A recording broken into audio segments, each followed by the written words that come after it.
Gazprom Armenia Mobile Center Art Grand Tobacco 2025-ի հունվար-մարտի տվյալով Հայաստանի խոշոր հարկատուների եռյակն է։ Հատկանշական է, որ ցանկում չկա Զանգեզուրի պղնձամոլիբդենային կոմբինատը։ Պատճառը 2024-ին վճարված 19.5 միլիարդ դրամ կանխավճարն է, ինչի արդյունքում էլ կոմբինատը առաջին եռամսյակում հարկ չի վճարել։ Երկրորդ եռամսյակում արդեն ընկերությունը կվերադառնա առաջատար դիրքեր, կարծում է պետնախագահի տեղակալ Վրեժ Մխիթարյանը։ Պետական եկամուտների կոմիտեն հրապարակել է 2025-ի առաջին եռամսյակի տվյալով Հայաստանի խոշոր հարկ վճարողների ցանկը։ Նրանք միասին հունվար-մարտին պետբյուջե են վճարել 409 միլիարդ 353 միլիոն դրամ, ինչը 5.8%-ով ավելի է նախորդ տարվա նույն ժամանակահատվածի վճարումից։ Աճի տեմպը սակայն ավելի դանդաղ է, քան ընդհանուր եռամսյակային հարկային մուտքերի աճը, որը 13.2% է, ինչի արդյունքում խոշորների կշիռն ընդհանուրի մեջ 77.3-ից նվազել է 72.3%-ի։ Ընդհանուր առմամբ, եթե դիտարկենք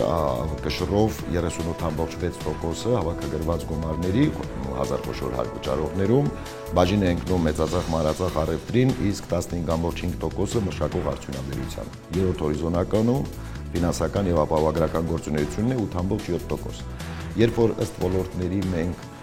տեսնում ենք վճարված հարկերը, ապա կարող ենք փաստել, որ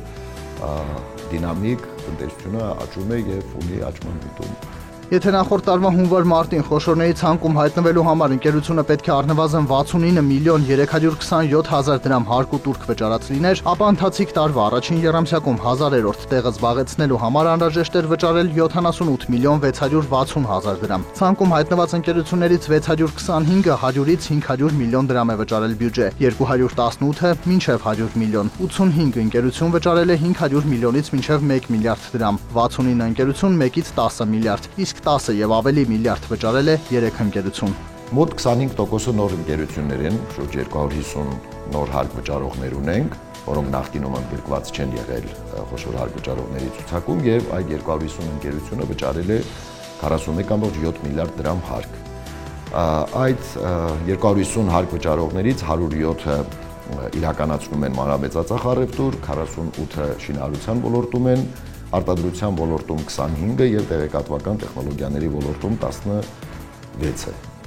Մնացած 54-ը այլ ոլորտներում են գտնվում։ 1000 խոշոր հարկ վճարողներին ավելացված արժեքի եւ ակցիզային հարկերի գծով 3 ամսում վերադարձվել է 23 միլիարդ 891 միլիոն դրամ։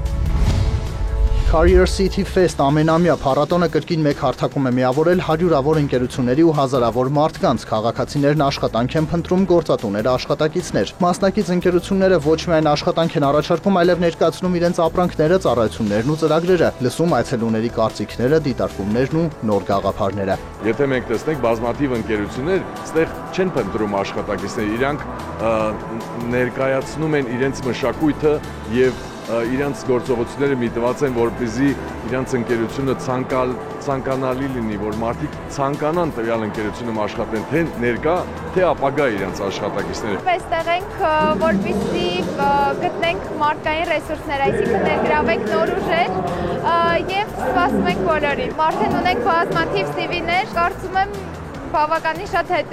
դիմորդներ ունենք։ Փառատոնին մասնակցում են նաև մի շարք բուհեր, ավագ դպրոցականներին առաջարկում հենց իրենց մոտ համատեղել կրթությունն ու աշխատանքը։ Վստահեցնում են կարիերան ակադեմիական միջավայրում սկսելը խոսում է մասնագետի բարձր որակների մասին։ Carrier City Fest-ի ընթացքում այցելուները հնարավորություն են ունեցել մասնակցելու նաև արդի թեմաների շուրջ քննարկումների։ Փառատոնի պրոդյուսերի խոսքով այստեղ չկան մրցակիցներ, կա միայն գործընկերություն։ Սփյուռքահայերի կարողությունները պետք է օգտագործել ի նպաստ Հայաստանի զարգացման։ Սփյուռքի գործերի գլխավոր հանձնակատարի գրասենյակի հայրենադարձության եւ ինտեգրման կենտրոնում հյուրընկալել են այն սփյուռքահայերին, որոնք ցանկանում են գործունեություն ծավալել կամ զարգացնել բիզնեսը գյուղատնտեսության ոլորտում։ Նպատակ ունի ներկայացնել պետական աջակցության ծրագրեր գյուղատնտեսության ոլորտում, ինչպես նաեւ ցույց տալ Հայաստանում ագրոսեկտորի առաջատար կազմակերպությունների փորձառությունը։ Էրիկ Հախվերդյանը գրեթե 15 տարի բնակվելով Ռուսաստանում վերջերս վերադարձել է հայրենի Բերթավան գյուղ եւ զբաղվում է օրգանական գյուղատնտեսությամբ։ Հիմա փոքր դաշտի վրա փորձարկումներ են կանում տարբեր բարձրաժեք մշակաբույսեր, որպեսզի հասկանանք իրենց արդյունավետությունը, իրենց հայաստանյան պայմանների մաճելու այդ կարողությունը, թե ինչքանով